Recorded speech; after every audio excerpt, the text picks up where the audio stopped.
চাইতে চাইতে রমজান আই গেল তো সেহরির সময় সালাইয়া দেরাখেও পাইছো নি জানাইও।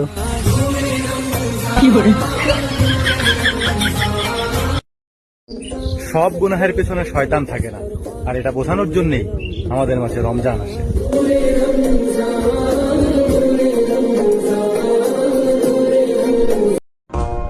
আসসালামু আলাইকুম। আজকের প্রথম রোজা আপনার কাছে কেমন লাগতেছে?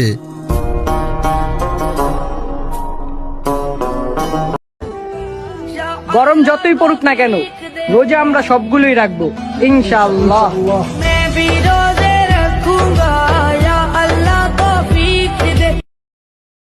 এই রমজান মাস আপনি কাকে মিস করবেন?